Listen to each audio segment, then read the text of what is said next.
"We're optimizing operations for future scalability," he said casually during our short meeting. "So your position is being dissolved effective immediately. My name is Daniel Vance. For 13 years, I had built the Western Division of Meridian Logistics from a struggling startup into the company's crown jewel. Not through aggressive marketing or trendy tech jargon, but through loyalty, steady results, and trust. I knew our partners personally, their challenges, their ambitions, even the names of their dogs. I had nurtured client bonds that brought in $5.1 million annually.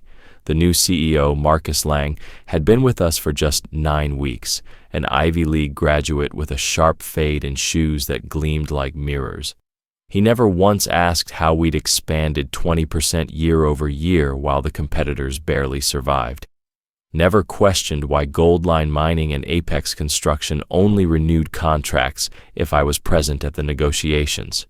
When security escorted me to gather my belongings, I saw Hannah from HR lingering near the door, pretending to read a file. She'd been with Meridian almost 2 decades longer than I had. The CFO, George, passed by, hesitated, opened his mouth as if to say something, then simply gave me a stiff nod and disappeared down the hall. I packed without a word. Framed pictures of my wife and 2 kids, the commemorative plaque Apex had given me after I salvaged their critical shipment. A thank you card handwritten by a Goldline executive whose project I'd personally rescued from disaster. 13 years, reduced to a single brown box. With a polite nod to the guards, I made my way to the parking lot. No scenes, no protests, just a surreal kind of silence. As I drove away, I watched the shining Meridian headquarters grow smaller in the mirror.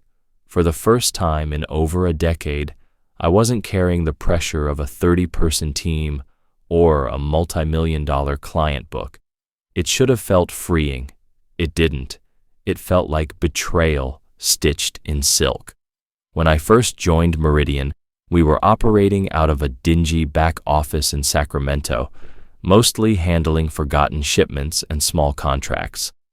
Western Division was drowning when they brought me in. I inherited a team of 6 exhausted employees and a barely breathing client list. I personally visited every client within 150 miles, listening to their frustrations about delays, misrouted cargo, damaged goods. I rebuilt our processes from scratch. I negotiated with local suppliers, overhauled logistics, and retrained staff. Slowly, our reputation changed. We moved to a better building. I promoted Monica from dispatch to regional manager after she single-handedly smoothed over a client disaster. I took a chance on Luis, a kid fresh out of college who pitched me route optimization strategies no one else had thought of. My daughter Emma was only 8 when I signed my contract with Meridian. She's 21 now, applying to med school in Boston. My wife, Laura, supported every late-night warehouse visit, every early morning flight, every unexpected emergency that pulled me away from home. I used to tell her, "We're building something that matters," and she believed it. Over the years, 3 different CEOs came and went, but they all respected what we had built. Meridian evolved from a local freight company to a national logistics powerhouse, and the Western Division was always the engine behind that transformation. But after the merger last spring, when Ironclad Holdings took over, everything started to change. I wasn't worried at first. Results, I thought, spoke louder than politics. But then Marcus came in, armed with consultants and endless spreadsheets, and cracks began to show. They measured everything except the human relationships that kept contracts alive.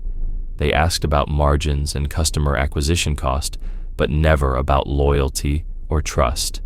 Just 2 weeks before today, Marcus asked me for a full report on every key client, contract values, renewal deadlines, vulnerabilities. I handed it over, still believing somehow that my work would protect me. Expansion potential, what I didn't mention, because you can't capture it in a quarterly report, was how I stayed with Summit Energy's operations manager all night at the hospital when his wife went into premature labor, how I personally oversaw the shipment for Crestline Builders' new headquarters launch, even when it meant missing my own anniversary dinner. When Victor's assistant booked our meeting for just 12 minutes, I knew. I'd seen it happen to others, sure, but never thought I'd be on the receiving end. The morning after they let me go, I sat in my home office staring at the blank screen of my phone.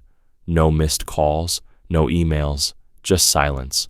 My wife, Elena, walked in with a mug of coffee, set it down beside me, and gently touched my arm. "What's going through your head?" she asked. "They have no idea what they just did," I said quietly. Strangely, I wasn't angry. I felt sharper, lighter, somehow, like a heavy curtain had been pulled back after years of staring into fog. I opened my personal laptop, scrolling through the network I'd built. Contacts, real relationships, not corporate CRM data, names, stories, trust. The first call came at 9:17 a.m., Logan from Summit Energy. "Eric, we just received a generic email about restructuring at Stratwell Solutions. Please tell me you're not involved." I inhaled slowly. "I was let go yesterday," I said. A long pause. "Who's taking over your accounts?" he asked eventually. They didn't specify. Probably one of Victor's new hires. There was another, heavier pause. "Our energy renewal's up in 2 months. I'll be honest. We stuck with Stratwell because of you. Your prices weren't the lowest, but you were the only one who made us feel secure. You actually cared." I didn't know what to say to that. In the background, I heard the soft clinking of his coffee mug against a desk, a sound I remembered from our late-night calls, troubleshooting their blackout crisis. "Let me talk to my team," he finally said. "Can I reach you on this number?" "Of course," I replied. After ending the call, I wandered downstairs. Elena was prepping a salad at the counter. "How are you feeling?" she asked without looking up. "Better," I said truthfully. My phone buzzed. A text from Rachel, my former project lead at Stratwell. "Victor called an emergency meeting. He's pressing everyone for client contact information. No one's cooperating. What's going on?" I stared at the message, feeling an odd mix of sadness and quiet pride. I set the phone aside without answering. By early afternoon, more calls came in. Miguel from Crestline Builders, Sadie from Willowbrook Medical, Jordan from Titan Logistics. Their voices carried the same thread: confusion, concern, and subtle hints that maybe, just maybe, their loyalty wasn't to the brand after all. I kept my answers honest. Yes, I'd been let go. No, I hadn't been briefed on any succession plans. Yes, I was weighing my next steps. I didn't speak ill of Stratwell. I didn't need to. The truth was loud enough. That evening, 5 missed calls from Victor cluttered my screen. I didn't return any of them. Instead, I opened a new document on my laptop, not a client list, not a revenue report, a fresh spreadsheet of dreams, of opportunities, names of companies who had once courted me, positions I had declined out of loyalty, projects I had shelved because now wasn't the right time. For 13 years, I had built cathedrals for someone else. Maybe now it was time to lay the first stone for myself. 3 days later, Victor's voicemails shifted from polite to urgent. On the 4th day, I finally answered. "Eric, we need to talk," he said, his voice thinner, more strained than I'd ever heard it. "Some issues have come up with a few critical accounts." "I'm confident your new team will manage," I said calmly. "That's the issue," he replied. "Summit Energy is threatening to terminate their contract. They're saying the only reason they stayed was because of you." I glanced out the window, watching a blue jay pick at the bird seed on the feeder. "That's for them to decide," I answered. "Maybe the restructuring was too rushed," he admitted. "The board's worried about revenue loss. We could explore a consulting role for you to help during the transition." For a moment, I considered it. Easy paycheck, limited responsibility, buying me time to plan my next steps, but there was something suspicious about his sudden shift in tone. "I appreciate the offer," I said carefully, "but I'll need time to think it over." That afternoon, I met Malcolm Price for coffee. He'd been Stratwell's CFO before the merger and hadn't survived the first round of restructuring either. He still had connections on the inside. Malcolm stirred his coffee slowly and said, "Victor's in full-blown panic. Summit and Crestline both sent formal letters. They're refusing to renew their contracts." "Did they give a reason?" I asked. Malcolm nodded grimly. "Loss of key relationship personnel, leadership instability, translation, they only trusted you." I leaned back, feeling a complicated blend of satisfaction and worry for the people still inside. "There's more," Malcolm said. "Victor's telling the board you're sabotaging the company, saying you're calling clients, convincing them to leave." I set my cup down, feeling a tightness in my chest. "I haven't called a single client," I said. "I've answered their calls and told the truth." Malcolm nodded. "Doesn't matter. He's trying to build a case that you breached your severance terms. Might even try to claw it back." On the drive home, Victor called again. I let it go to voicemail. Later, when I listened, his tone had changed dramatically. "Eric, I think there's been a misunderstanding. We truly value everything you contributed. The board has authorized me to offer you a senior vice president role. Better title, bigger compensation package. Call me back. We can work this out."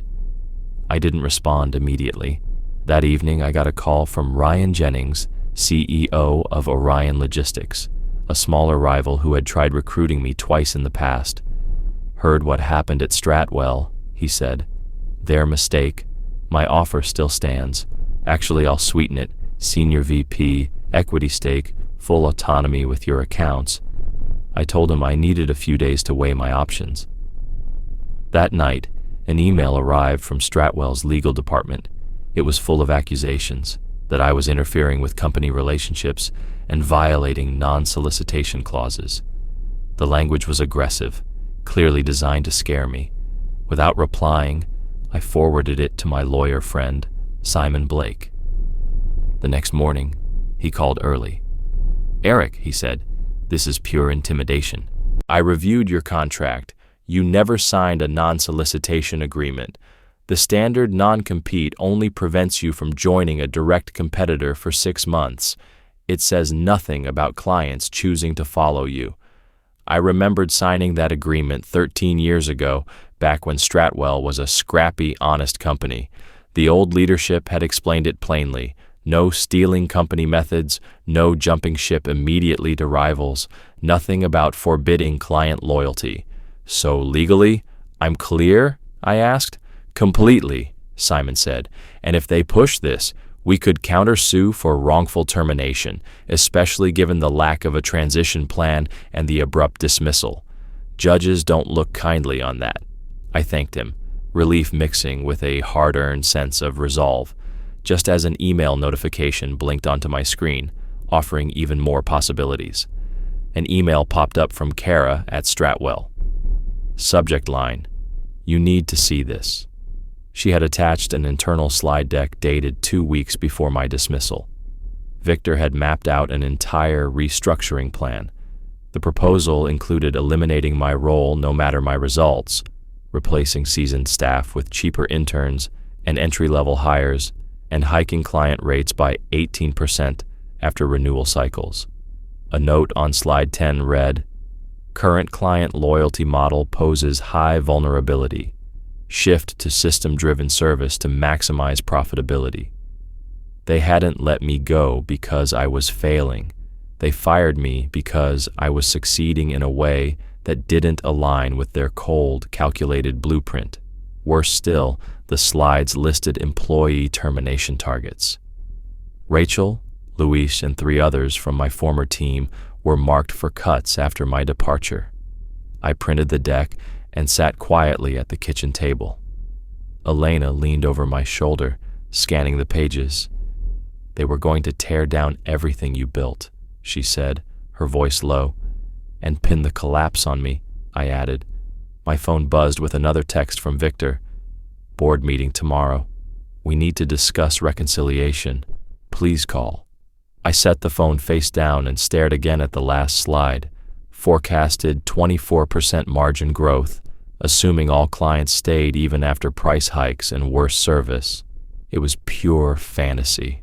I picked up the phone and called Ryan at Orion Logistics. I'm ready to accept your offer, I said, with one condition. I want to bring my core team, 5 people. Done, he said instantly. When can you start? 2 weeks. I'll also need offer letters sent to them today.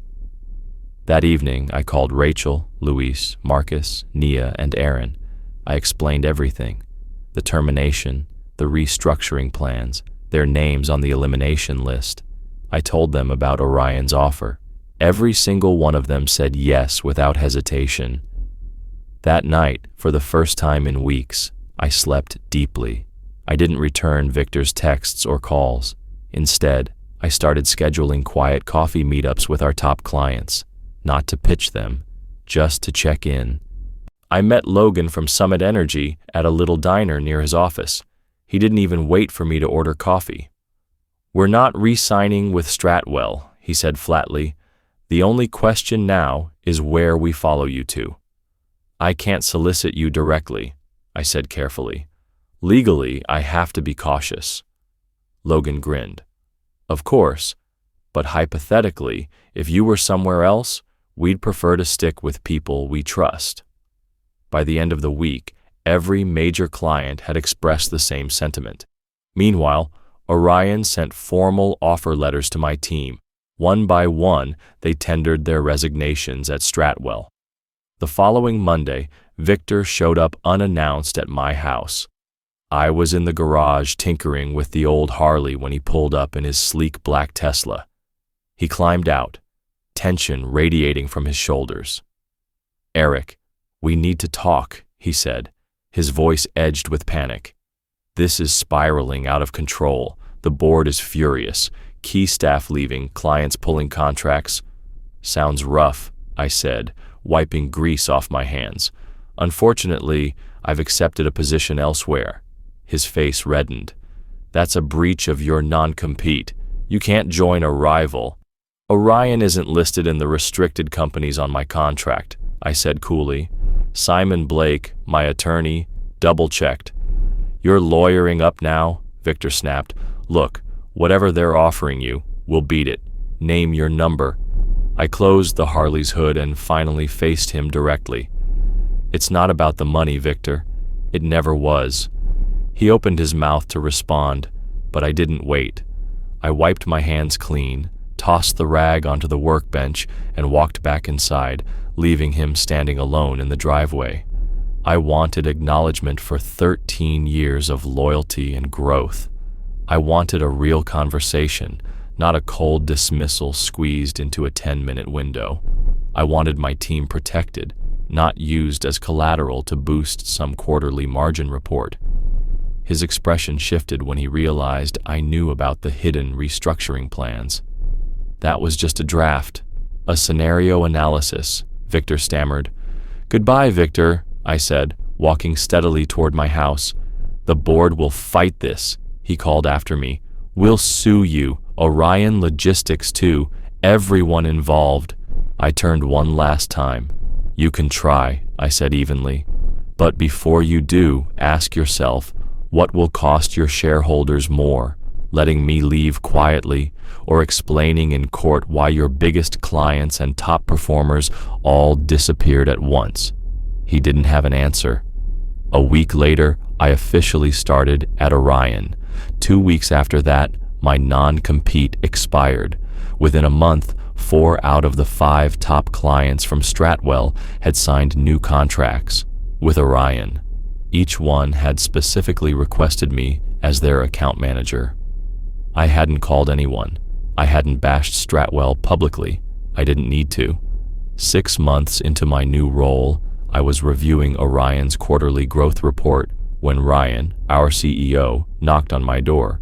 You'll want to see this, he said, handing me his tablet. A financial article was pulled up. The headline, Stratwell CEO Victor Lang resigns amid financial turmoil. The report explained how Stratwell had missed its quarterly projections by 20%, with the Western Division, my old territory, losing nearly 38% of its revenue. Victor's resignation was immediate. I handed the tablet back without a word. Ryan raised an eyebrow. "You don't look surprised." I shrugged. You can't replace trust with spreadsheets. Later that afternoon, I received a LinkedIn message from Malcolm, Stratwell's former CFO.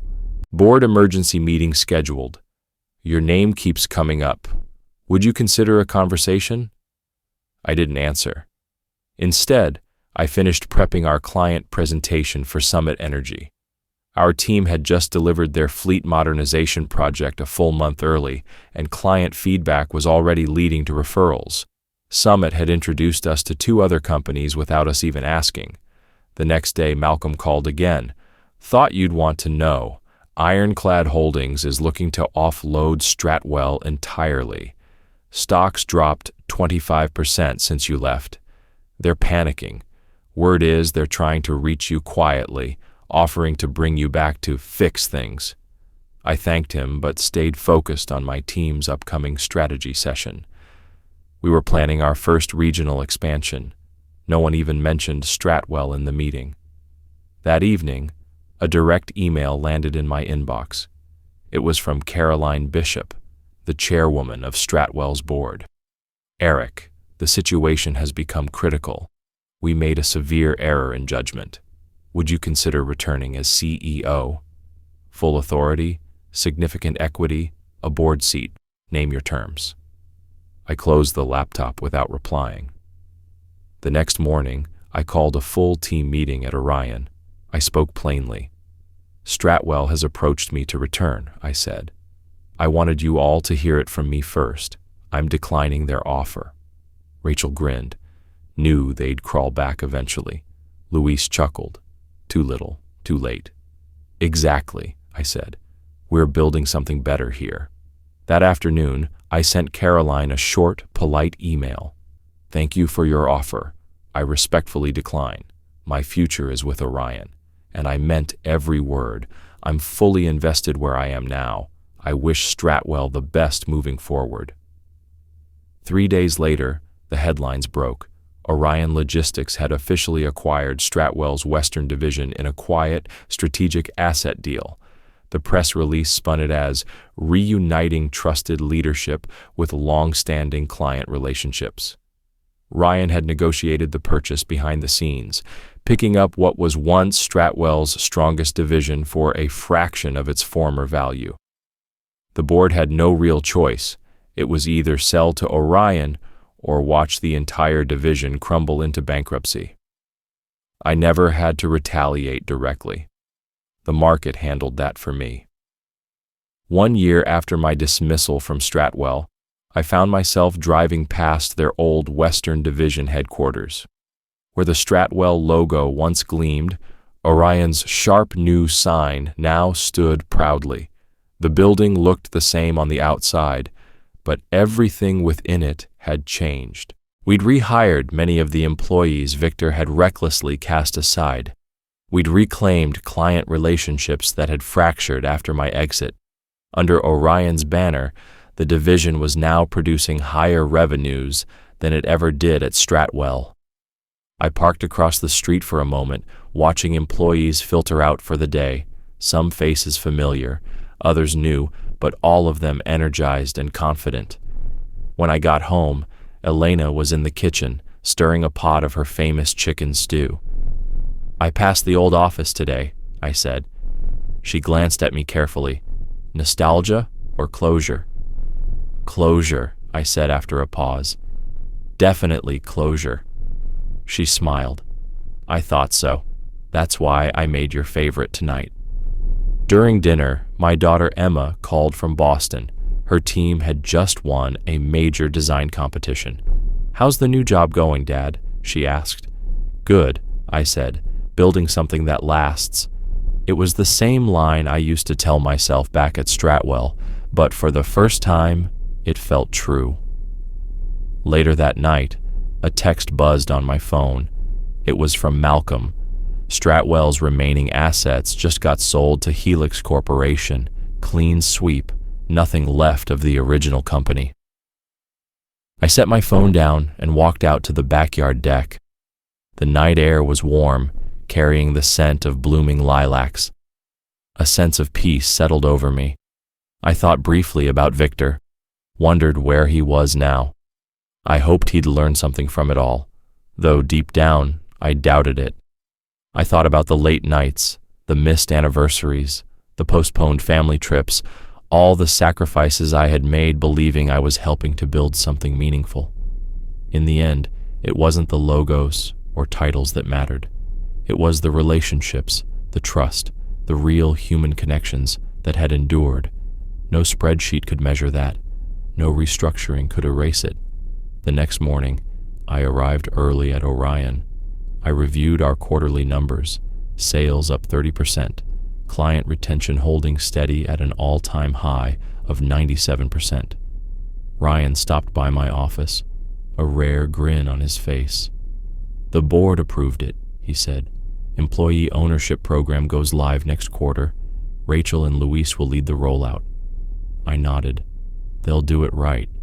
Ryan leaned against the doorway. "You know, when we first brought you in, we thought we were just getting a top account manager and a few contracts. I didn't realize we were getting a whole new way of doing business." "Relationships over transactions," I said. "Always." After he left, I opened the bottom drawer of my desk and pulled out a small wooden plaque, the award that Summit Energy had given me years ago for service excellence. I placed it on the shelf beside new photos of my Orion team, grinning proudly at a company event. I didn't need revenge. I didn't need validation. I just needed to build something that would last. And this time, I had. ChatGPT ya batao ka kaya ya sari story kasi nagdosri se connected ha?